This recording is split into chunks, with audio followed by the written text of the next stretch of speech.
ভারত বনাম জিম্বাবুয়ের তৃতীয় নম্বর টি-20 সিরিজ ম্যাচ সবে শেষ হলো। তো ভারত আজকে জিম্বাবুয়ের সঙ্গে জিতে গেছে। আর আর ভারত প্রথম টসে জিতে নিয়েছিল হচ্ছে ব্যাটিং।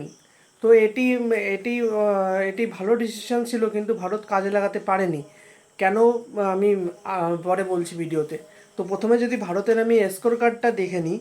ভারতের স্কোর কার্ডটা হচ্ছে প্রথমে জয়সওয়াল আর গিল আজকে ওপেনিং করতে এসেছিলো, কারণ জয়সওয়াল ফিরে এসেছে তাই।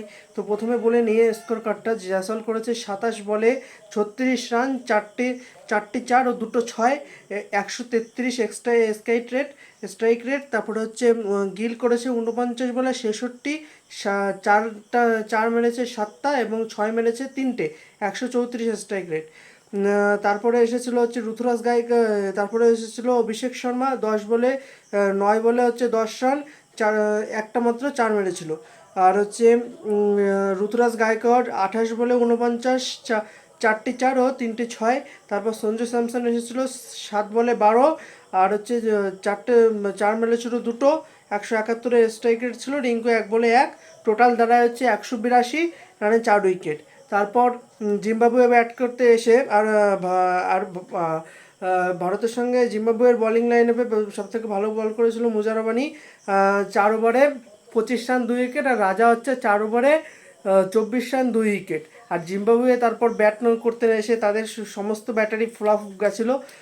তো একটা ব্যাটারি ছিল মায়ার্স, ও হচ্ছে 49 বলে 65 রান করে, চার মারে 7টা এবং 6 মারে 1টা। তবে খালিল আহমেদ খুব ভালো বোলিং করেছে, 4 বলে 15, 1 উইকেট। আর হচ্ছে আবেশ খান 4 ওভারে 39, 2 উইকেট। রবি বিষ্ণু 4 ওভারে 37, 0 উইকেট। ওয়াশিংটন সুন্দর 4 ওভারে 15, 3টে উইকেট। আর হচ্ছে অভিষেক শর্মা 2 ওভারে 23, আর শিবম দুবে 2 ওভারে 27 রান।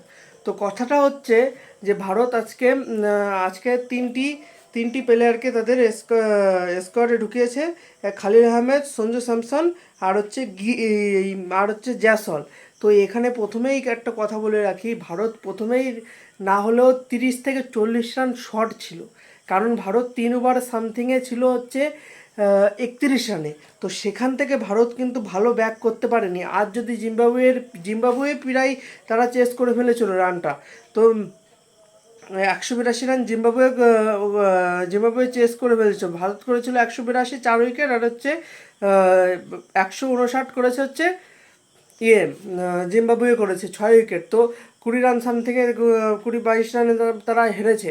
কিন্তু আজ যদি ইংল্যান্ড, অস্ট্রেলিয়া বা সাউথ আফ্রিকা বা ওয়েস্ট ইন্ডিজ অন্য কোনো টিম থাকতো, আজ কিন্তু ভারতের কপালে কষ্ট ছিল।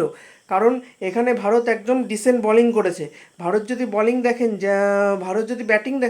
ব্যাটিং একদম ডিসেন্ট করেছে। কারণ জয়সওয়াল ভালো, ঠিক আছে, জয়সওয়াল অনেক দিন পরে খেলতে আসছে। আজকে না ভারত সবথেকে বড় ভুল করেছে, এবং শুভমান গিলকে একটু স্যাক্রিফাইস করতে হবে, কারণ শুভমান গিল ওপেনিং স্লট তিনি ছাড়তে চাচ্ছেন না।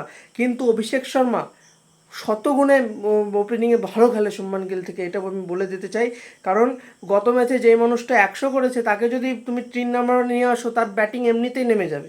এটা কোনো কথা না। শুভমান গিল অত্যন্ত স্লোভাবে খেলেছে, কারণ শুভমান গিল এখানে 49 রানে কেবলমাত্র 66 রানই করেছেন। 49 বলে না হলেও 90 থেকে 80 রান করার দরকার ছিল, এখানে 20 রান শর্ট হয়ে গেছে শুভমান গিল। আর হচ্ছে 27 বলে 36 রান।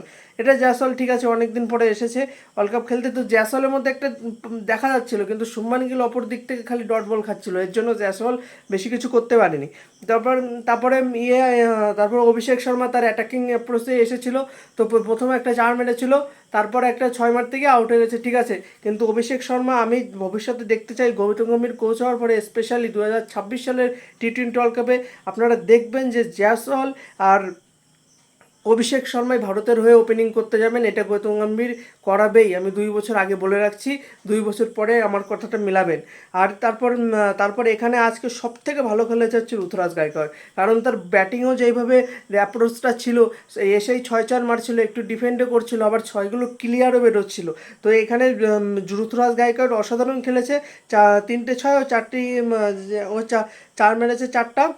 আর হচ্ছে সঞ্জু স্যামসন এখানে 7 বলে 12 রান, ডিসেন্ট ব্যাটিং। কারণ সঞ্জু স্যামসনের এখানে আরও একটা দুটো 6 হওয়ার কথা ছিল।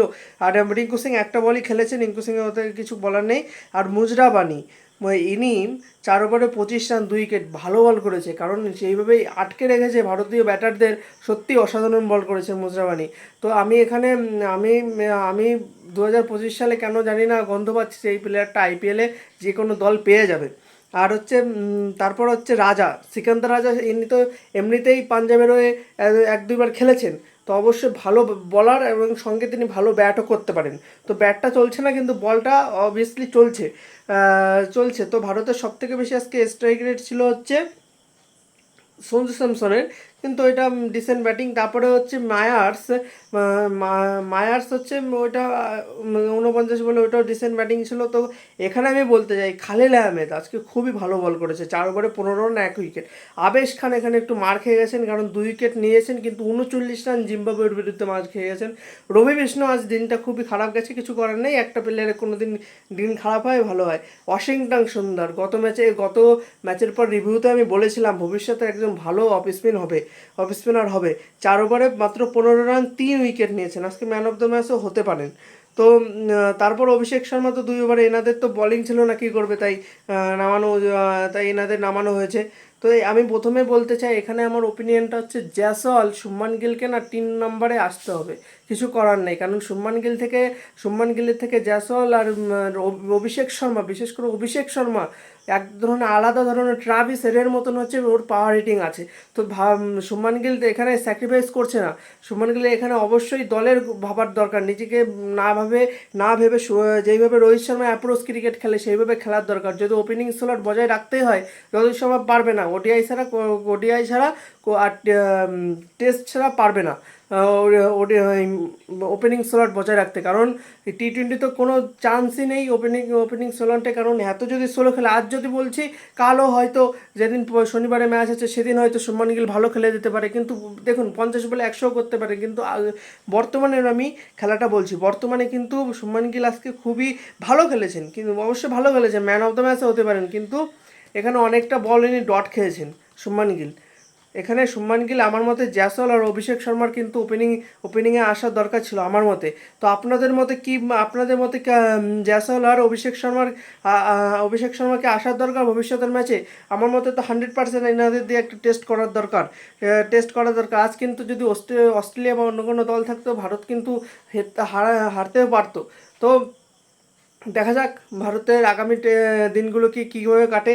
আর গৌতম গম্ভীরকে নিয়ে একটা ভিডিও খুবই আসতে চলেছে, তোমরা চ্যানেলে অবশ্যই সাবস্ক্রাইব করো। আর এখানে দেখতে পাচ্ছ 89% তোমরা ভিডিও দেখে চলে যাও, কিন্তু সাবস্ক্রাইব করো না। সাবস্ক্রাইব করে দিও চ্যানেলটাকে। আর ভিডিওটা ভালো লাগলে অবশ্যই একটা লাইক করে দিও। আর ধন্যবাদ। আর হচ্ছে বন্ধুদের সঙ্গে শেয়ার করে দিও। টাটা।